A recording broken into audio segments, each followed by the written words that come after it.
अस्सलामु अलैकुम वरहमतुल्लाहि वबरकातुहू अज़ीज़ान अहमद इस्लामिया। उम्मीद और दुआ है कि आप तुम खैर वाफियत से है। मैं आपका भाई advocate Sadiq Shaikh. Advocate Sadiq Shaikh YouTube channel में आप तमाम का तहे दिल से इस्तकबाल है। आज हम लोग बहुत ही इंटरेस्टिंग टॉपिक का डिस्कशन करने वाले हैं, जिस पे एक रिव्यू समझिए या अपने ओपिनियंस और व्यू देने वाला हूँ मैं। खुसूसन अपने शहर हैदराबाद में अब्दुल्ला सोहेल, जो तेलंगाना प्रदेश कांग्रेस कमेटी के माइनॉरिटी चेयरमैन रहे हैं पूरे तेलंगाना स्टेट के, वो रिज़ाइन कर दिए हैं। और उन्होंने उनके रेजिग्नेशन के 4 या 5 पेज के लेटर में क्लियरली कहा है कि अब कांग्रेस उनको आरएसएस का एक हिस्सा और आरएसएस की आइडियोलॉजी पे चलते हुए नजर आ रही है। अब अब्दुल्ला सोहेल साहब ने ऐसा क्यों कहा? क्या थी उनकी 30 प्लस ईयर्स की सर्विसेज जो कांग्रेस में? अब कांग्रेस में हम तो देख रहे हैं कि अब्दुल्ला सोहेल साहब को मैं करीब से देखा हूँ, मैं जानता हूँ उनको भी। हैदराबाद में जब मैं एलएलबी कर रहा था उनसे तब मेरी मुलाकात भी हुई, काफ़ी सारे तवील डिस्कशंस हुआ करते थे उनके और मेरे। लेकिन अब यकीन मानिए, मैं शायद ही वो ये मेरा वीडियो उनको भी दिखा सकते हैं। उनको कहीं भी उतने कैलिबर के, उतने लेवल के लीडर जो 30 साल से कांग्रेस की खिदमत वो बता रहे हैं, तो जितना नाम फ़िरोज़ खान कमाए, जितनी पहचान फ़िरोज़ खान बनाए, मैं समझता हूँ कि उतनी पहचान, उतना कैलिबर, उतना गट्स और उतना रेपुटेशन उनका भी नहीं है। हाँ, ये अलग बात है, माशाल्लाह दाढ़ी टोपी वाले सौम सलात के पाबंद आदमी दिखते हैं अब्दुल्ला सोहेल भाई। जो उनका घर है अपने नामपल्ली, जो हम क्रिमिनल कोर्ट को जाते हैं उससे थोड़ा आगे, उतना क्लोज उसका एक जिम है, नीचे उनका घर है।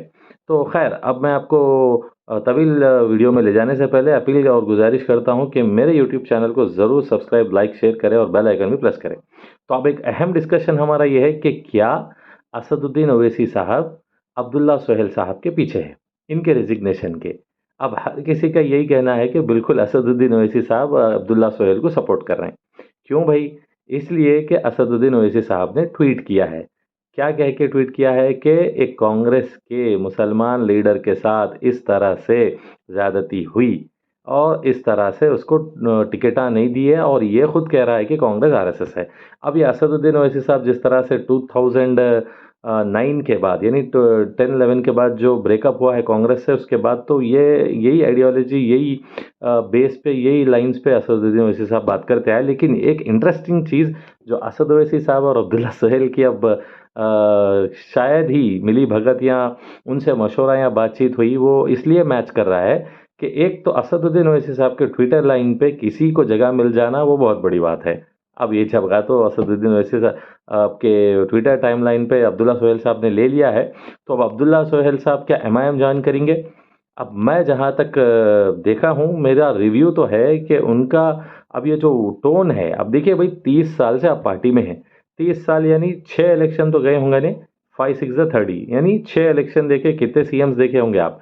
तो कितने पार्लियामेंट इलेक्शन देखे होंगे आप? तो कभी आपको ये नज़र नहीं आया 2014 में बीजेपी इलेक्शन हो गया, 2018 में बीजेपी इलेक्शन हो गया, अब ये 2024 में भी आता।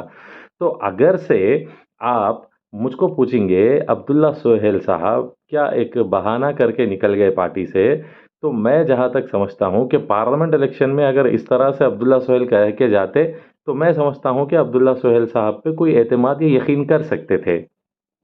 अब रही बात एमआईएम ज्वाइन करेंगे, मुझे लगता है कि उनको पूरे तेलंगाना स्टेट में वो चेयरमैन रहने के बावजूद उनकी खिदमत क्या है हम जानते हैं। मुसलमान की आवाज़ उठाने पे 12% वगैरह पे थोड़ी आवाज़ उठाए बेचारे, लेकिन क्यों होगा आप सोचिए कि 30 साल से इनको एमएलए एमएलसी वगैरह कोई चेयरमैन के सही पोस्ट नहीं मिले।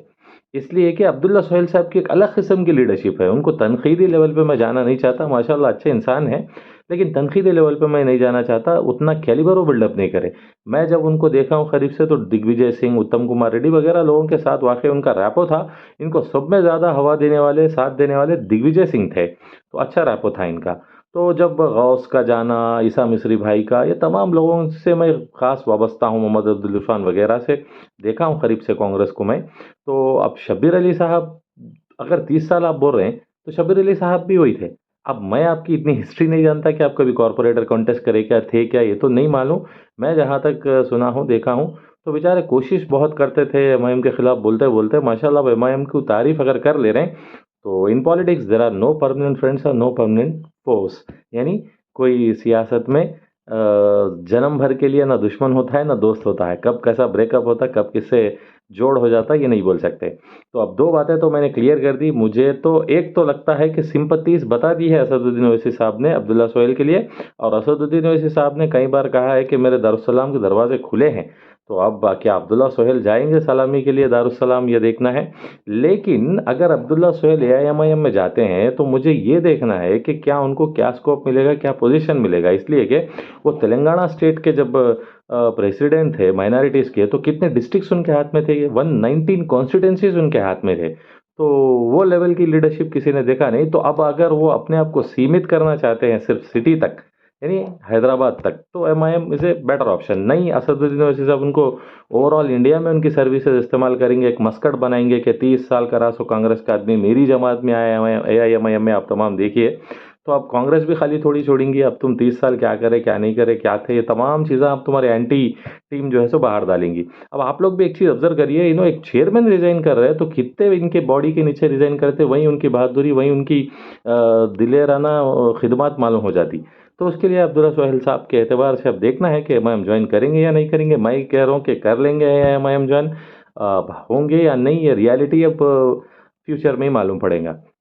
तो अब रही बात कांग्रेस का, आरएसएस का उनका इल्ज़ाम जैसा असदुद्दीन ओवैसी साहब के टोन को मैच करता है। अब असदुद्दीन ओवैसी साहब को भी बीजेपी से उन्होंने कई बार जोड़ा है अब्दुल्ला सोहेल, ये बात मेरी खासकर कान खोल के सुन लीजिए, ज़हन नशीं कर लीजिए। अब्दुल्ला सोहेल ने कई बार एआईएमआईएम को, जो असदुद्दीन ओवैसी साहब इनकी हिमायत कर रहे हैं, उन्होंने ही अब्दुल्ला सोहेल ने एमआईएम को बीजेपी की बी टीम कहा है। कई मैसेजेस मुझसे भी फेसबुक मैसेंजर वगैरह में शेयर किए हैं उन्होंने, शायद जब भी ऐसा ही हुआ होगा, मैं जहाँ तक ज़हीन हूँ। तो अब देखते हैं आगे चल के अब्दुल्ला सोहेल साहब का क्या चलेगा, फ्यूचर पॉलिटिकल बनेगा। माशाल्लाह उम्र भी अच्छी खासी है उनकी, उनके लिए मेरी ख़ास दुआएं हैं कि अल्लाह ताला उनको अच्छी सी पॉलिटिकल पार्टी दे जिसमें वो मुतमईन हो, जिन तसल्ली हो, जिनको कामयाबी हो, अच्छे ओहदे मिले। शायद ही वो पार्टी एएमआईएम होगी या क्या होगी, उनकी तलाश तो जारी रहेगी। अब देखेंगे फ्यूचर में क्या होगा। लेकिन आपके जो तेलंगाना इलेक्शंस में मुस्लिम माइनॉरिटीज़ का वोट काफ़ी कीमती है। मैं उसके लिए अपील और गुजारिश करता हूँ कि घरों से निकलिए, वोटिंग करिए। ज़रूर आप अपनी राय दहानी रखिए, इसलिए कि अब के इलेक्शंस जो है बहुत टफ चल रहे हैं। तो हमारे खम्मम असेंबली कॉन्स्टिट्यूंसी वगैरह में भी ये जो डिस्ट्रिक्ट है भद्राद्री कोत्तगुडम वगैरह, ये 10 कॉन्स्टिट्यूंसी का भी काफ़ी सारे तेलंगाना की नज़र है।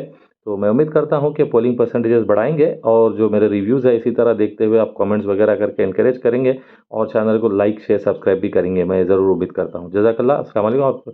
और एंड करने से पहले, ना मुझे एमआईएम की तनकीद, ना ही कांग्रेस की तायद, ना ही अब्दुल्ला सोहेल साहब को कोई उनकी लेवल ऑफ लीडरशिप की बात, बस एक रिव्यू देना था, मैंने आप तमाम के सामने रखा। अब फैसला अब आपके हाथ में।